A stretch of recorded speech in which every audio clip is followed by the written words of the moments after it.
That is huge for them. And that's one of the things that, going back to how they get people in the group, it's a lot of brothers, especially, who love music. They either was doing music outside of the cult and, rapping or trying to get a record deal, whatever they were trying to do, to build themselves up music wise, they were doing outside of IUIC. But so IUIC uses like, oh, we got our own record label, Original Royalty. We got the beats, we got the producers, we got everything you need to make your music. So basically they pointed out like, you could do music in here in the truth. This is the truth. You could do music. You still use your talents, brothers and sisters. Use your talents, So yeah. I thought that was crazy too. Like y'all got your own record label for your doctrine. Mm-hmm. They had to switch they wanted you to be completely dependent. Yeah, they didn't want any outside influence. And music is a really big influence on one's mind. So they wanted everything to be IUIC, okay? Because that could influence you to do something else. And so it's an agenda for everything. Like they do everything for a reason. And pretty much 9 times out of 10, what they do is to manipulate your mind. There's a reason why they don't want you to do normal activities like watching TV, because it's going to, it's going to manipulate your mind. It's going to influence you. So, right.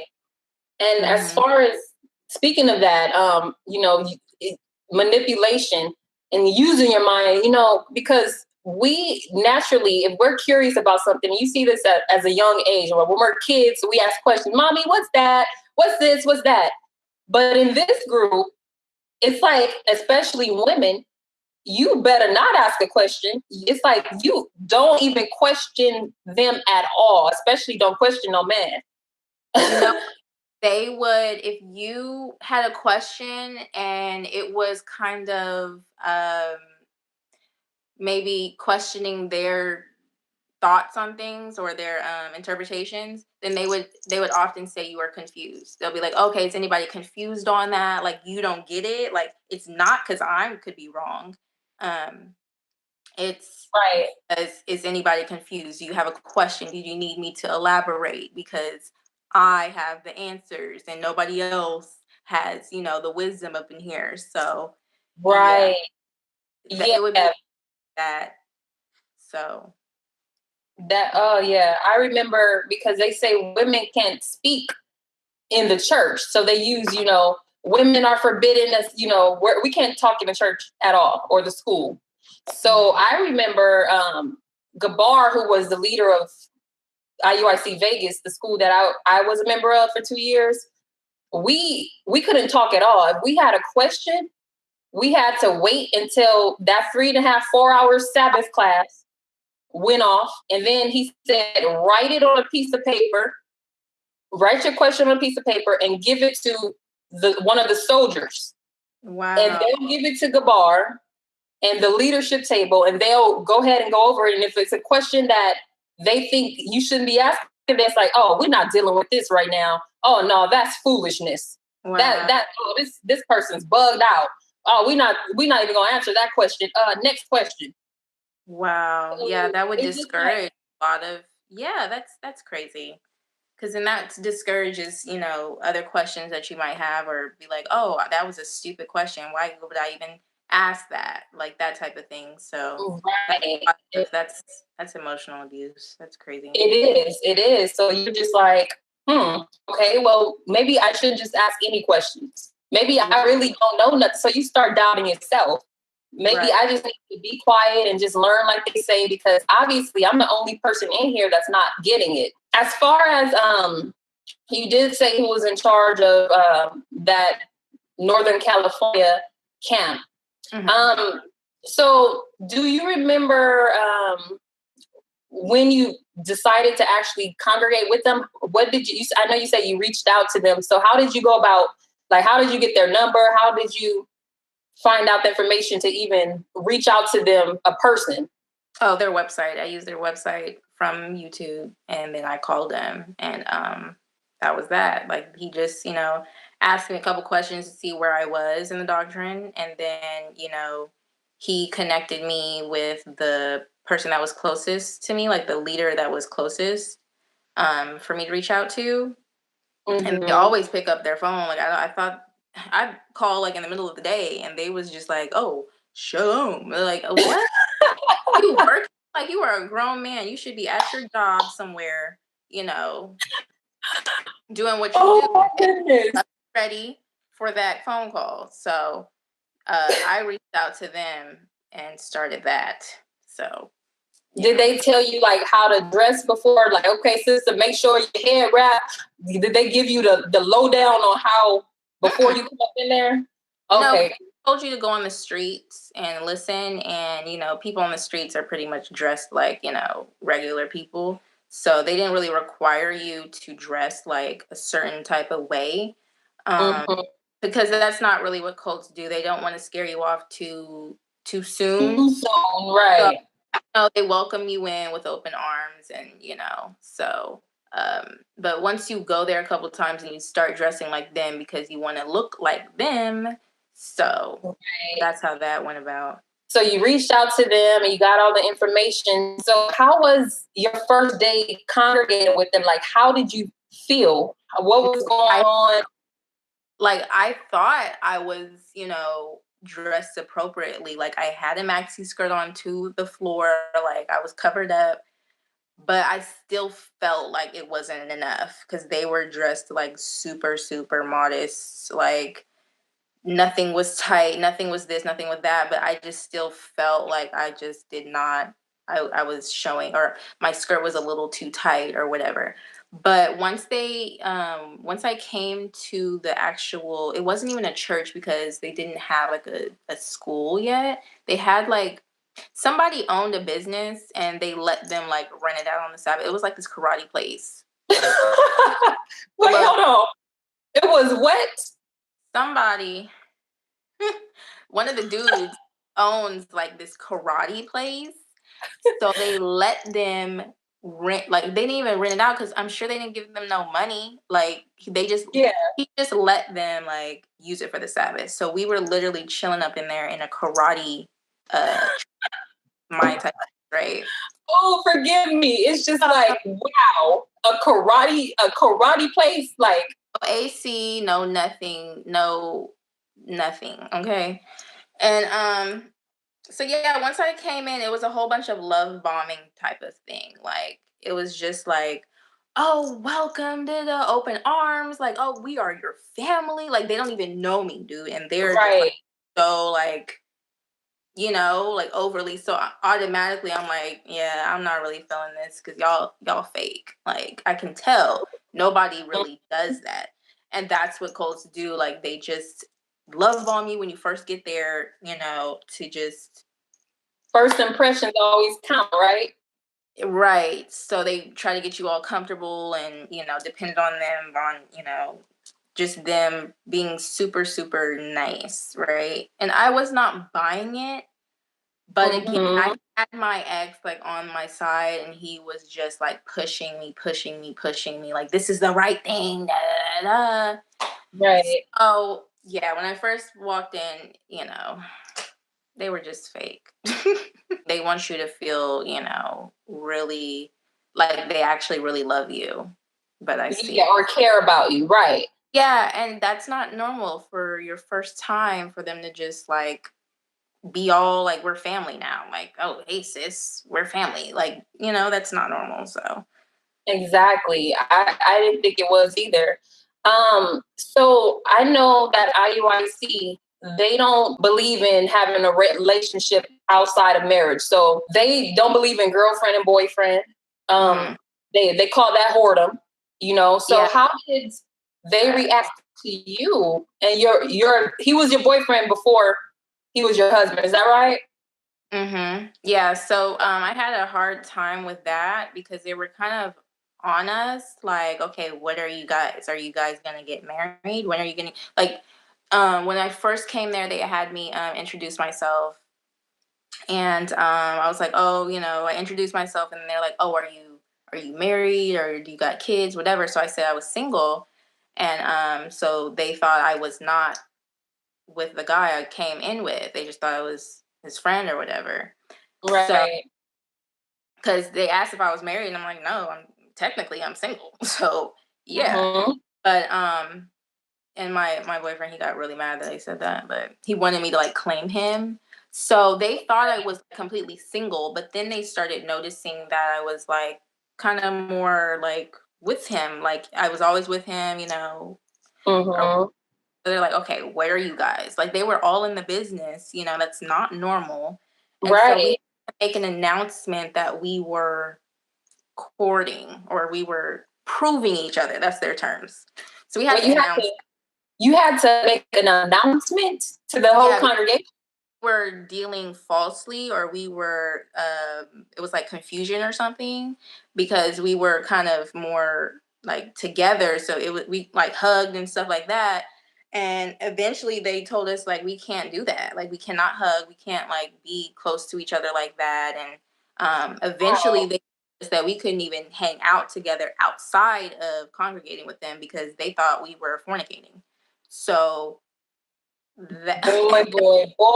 like yeah, that is too he much. so like on it. He was like, "Oh, okay, like cool." So he started having other people come with us to hang out, like basically to babysit. So yeah, Chaperones.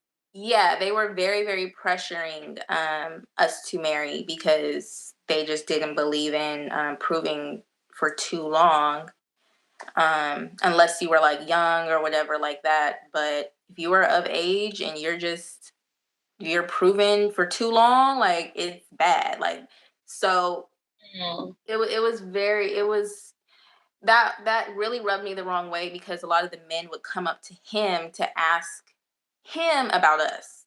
So the leadership would come up to him and be like, when are y'all getting the papers? Or Oh my y'all, God.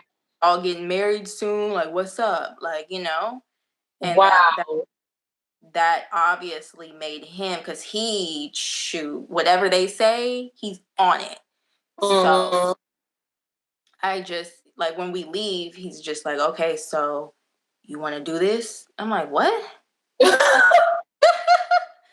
what? Like, what do you mean? Like, you gonna talk about getting married? Like for real? He's like, yeah, like let's do it. Let's get these papers, and I'll talk to your dad, and then we're gonna do it. So yeah, they were definitely forcing marriage. And on you guys. Yeah, big time. So yeah. And so IUIC, I know other Black Hebrew Israelite camps, they don't even believe in getting marriage certificates or documents at all. So no papers exist with some of them, but they claim to be married to each other. But IUIC do say, okay, you're not married unless you have the papers. So that's one thing they do push, is that you need to have those papers and sign them papers. Right. Because a lot of the other Hebrew Israelites, they believe in multiple marriages. Some of them do. So you can't really have papers if you got like multiple wives. Right. You got 8 wives, you know. Okay. IUIC and one wife, one slave. So you gotta get those papers. They don't even believe in the freaking ceremony, really. They really want you to get those papers. And right. Because that, you know, that's money. So, and they don't have that. So you don't get a ring, you know. Right. The ring, they go back to it being pagan, and that's a, you know, they say the white man's tradition and all the customs of Egyptians or something. They find anything to just save $1. So whatever. Yeah. They just find that excuse, but whatever. Yeah. Oh my goodness. And you know, that's just completely ridiculous, because like that brings me back to the marriage memes we were talking about at the beginning, how they show IUIC wedding to be all extravagant and, you know, this is how we get married, but it's not like that. It is not. Hey, that's another tactic that they use on females, you know, like you want to get married. This is your goal in life, is to get married and be a slave. Like, you know, like that's like their thing. So they're going to want to make it look fancy. They're going to want to make it look good. Again, their image is literally everything. But behind closed doors, yeah, like straight hell. Right. And you try to expose that, like the women, they try to expose anything that goes on behind closed doors. Those women will be probably coming back with some bruises. So those women, yeah, they are not to be played with. Like their image is literally everything, and they're completely not who they say they are. So it's all deception. Gabar's wife was completely stressed out. I mean, bags under the eyes. I've seen that. Right, just completely worn down. Yeah, I know what you mean because I've witnessed it as well. There was a wife that just got married, and literally after that, she started coming around, and she was not the same. Like her demeanor, I literally had to text her like, "Okay, are you okay? Because you do not look, or you do not seem like your regular self." She was such a sweet girl. She's super bubbly. You know, I even went to her wedding, and as soon as she got married to this man, she just seemed very tired. She seemed very irritated. She seemed just sad and just not herself at all. So I just really had to reach out because it did not look healthy at all. So once I started talking to her, she was saying she didn't really say what was going on because, again, if you expose those men, you know, it's going to be really bad for you behind closed doors. And there's no secrets in there as well. So she didn't really trust to say anything, but I can tell about little stuff she would say. She'd be like, "Oh, you know, it's really hard to adjust to everything he wants in the house and how he likes it." So you can tell that he was very, very controlling. He did not care about anything that she wanted. And, you know, it was just all about him. So she definitely did not know what she was signing up for. So definitely showed. But of course, she wasn't going to admit it because, you know, she felt That's that forbidden. It goes back to that image thing. It's like, hey, that's between us. When we come here to congregate, you gonna smile. When we take pictures, you gonna smile. You gonna look good. You gonna look happy. You know, it's all about image and just showing that image of a couple. Like, you know, IUIC, we're about marriages. That image, that whole thing. Right. So wow, that is crazy. Speaking of that, did you ever witness anything else in the congregation? Like, I know it's a lot of stuff that goes on.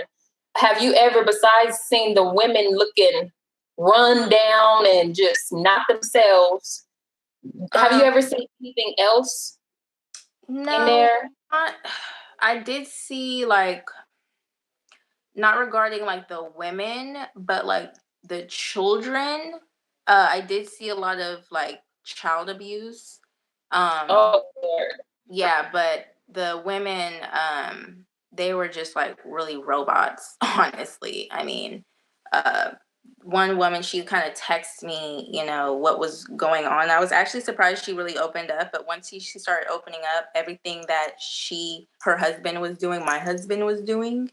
So, like, for example, what? For example, if just any little thing you didn't do right, all of a sudden it was the biggest deal in the world. The husband would start raising their voices so loud, like literally because we were in an apartment, the neighbors have to come out of their own apartments to see what was going on. And it's literally just the husband yelling. The wife is so, you know, she's not yelling. She's just, you know, kind of trying to defend herself, but not raising her voice. It's literally the husband raising their voices. And it's just really a lot of aggressive behavior towards the wife if she just does anything that the husband just does not approve of. And she was going into that, and it's like, wow, they're doing the exact same thing. But we wouldn't know that because we don't talk. You know, we don't tell what's going on because of that image that they want to hold. So yeah, like we just agreed, like, okay, we don't say anything, you know, It's like that type of thing, and it's just really sad. So again, I didn't really see a lot of women in that state, but I did notice when she got married, she was very low. She just changed her whole demeanor. Now with the children, I did see a lot of child abuse going on.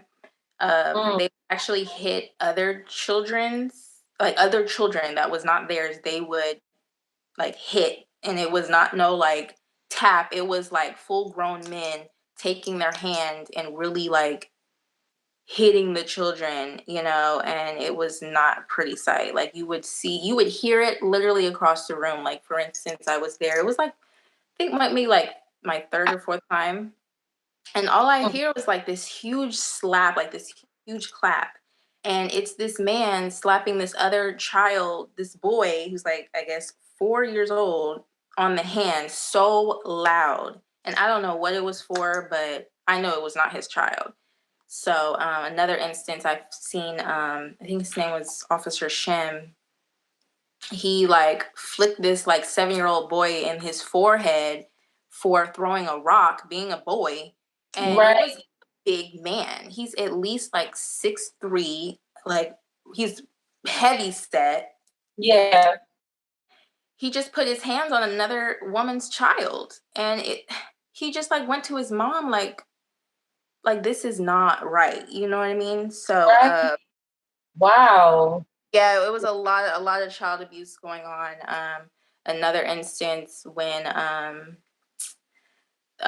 this boy they were playing, he was like 4 or 5 years old. I guess he pushed another girl while they were playing, and Right. adults heard about it, and I guess he got like hit by at least 3 different adults, like just because they heard about it, like, and he just was in tears. He was just I couldn't imagine. I just had to witness all of it.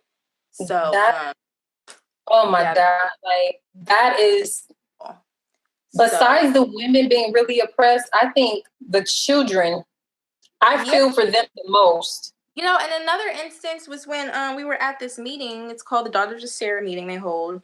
And this woman comes up and admits in front of all the women that her little boy was hit by another officer for doing God knows what. And she just started crying because she just did not feel safe. Like, you don't put your hands on my child and I don't even know who you are. Right. So after that, I really felt her pain. Like, it was really, really bad. Like, the child was terrified. Like, they wanted to leave immediately. They didn't want to come back. And, they've been coming around for a while. And after that meeting, I did not see her again. So she took her child and up and left, and I do not blame her. Right. So, yeah. Wow. And Mhm. when she expressed her grievance of another man that have no business touching her child, like who do you think you are? Yeah, and most of the children didn't have men in their lives. Their actual fathers were not there when they got Right. hit by, and so it's just really sick. Wow. It was so sickening, and That hurts my heart. That hurts my heart to the core because yeah, it is so sad. Like that they feel that they have the power to do whatever they want to do, even hitting children who's not theirs without getting permission, just oh yeah, straight up hitting them. yeah, they see it, it's going down, like, and it's not no regular love tap, okay? Like, you will hear this across the room. They do not hold back, and these are full grown, mid-30s, 200 plus pound men laying their hands on these 4-year-old, 3-year-old, 7-year-old children. It's just heartbreaking. So And that's another fear tactic. If you look at it, it's another fear tactic aimed towards the children. Like, y'all don't get out of hand either, you mhm. know, to keep them Yeah. in line. And that's sad. Let me ask you, when that lady did kind of express her grievances over that grown man hitting her little boy and traumatizing him, how was their reaction? So the reaction was they automatically were kind of sympathetic, but nothing happened. I knew that they did not take this up with their husbands or up to the rank or whatever, because it still went on. I mean, because she was crying. So, we automatically were sympathetic about it, but, Nothing nothing, happened. she just left. So, Toddlers, you know what I mean? can't even eat until the men eat and the women eat. So that's a form of child abuse to me. I just felt bad even thinking about that. I even followed that order. It's Somebody very sad. says kids get the scraps. Yeah, pretty much right. Like they get the scraps, and that is so crazy. So they would you even have enough food to give the kids at the end? It will be like the kids have a little serving. It's literally a little serving. They'll be like, oh, well, they don't need that much anyway. They don't eat that much. Really? Oh, Lord. Not funny. Like, it's so sad. Like, I just can't. It's just, that's definitely another form of child abuse at its finest. It is. It is. So, wow. I mean, this is what people don't know about when they just watch the videos online. They're like, oh, no, you guys are liars. This don't happen. These men are trying to teach their people the truth and this and that. They don't know what really goes down when you in there for real, you know? So I know that I don't know if you mentioned it here, but I know that off camera, you did tell me that your ex-husband was a soldier. So he made his way up to the ranks, through the ranks. Yes, he got there. By any means along with him. I was dragged along with him. Yeah, it definitely took him, I want to say, a year and a half-ish. Yeah. Wow. I want to say a year and a half, because we were with him for 2 years and he got promoted to a soldier pretty much right before we got married. Mm-hmm. A lot of time, money, and effort and memorization to get acknowledged. But a lot of people, the feedback I was getting from him, they were just like, oh, he definitely is very serious about it, and he looks like he wants to be a soldier so bad, like, because he really did, like, he really, wow, he was in love with them. I'm saying in love with this cult. So he got promoted within like a year and a half. Wow. Yeah, that's crazy, because these men take these ranks seriously. Oh yeah, he thinks it's he thought it was well, first, the Most High was dealing with them, so he really thought it was ranked by God. And I said, you know what, sir, this is man-made. Like, this is a man-made ranking. Like, this has absolutely nothing to do with the higher power. Like, they're literally so carnally minded. They're literally promoting you on how much you're into them, how much you're devoted to them. And he just couldn't get it. But hey, whatever. So, yeah. Right. And speaking of that, I know that you told me off camera instance where, you would try to hang out with your soon-to-be husband, and if there was a particular guy who went and told the leadership, and suddenly he was promoted from snitching. He's supposed to be his friend. I think his name was Michael Ezra. And he had came over to my ex's house, and my ex had mentioned that I come over and, I cook sometimes or whatever. And he went back and reported that to their leadership. And that's when they started to say, hey, you guys can't hang out anymore. You can't come over his house anymore. That's when they started to do that. So once that information got back to leadership, Michael Ezra was promoted back to soldier, because I guess he got demoted, but he got promoted after giving that information. And he was supposed to be my ex's friend, okay? And my ex, he just didn't get it. He's just like, okay, well, he was doing what the scripture says. The scripture says to, I guess, like, tell on each other or something. If they're in sin, then tell. But he wasn't in sin, so right. That was it. It's so weird. It was so weird. I'm like, how can you not get mad at this dude? Like, he literally threw you under the bus for his own good. So right. it was a whole bunch of that because everything was that ranking. Everything was, that power. You know what I mean? Everybody was just kind of like fighting for a title by a man. Right. So that was really, really weird.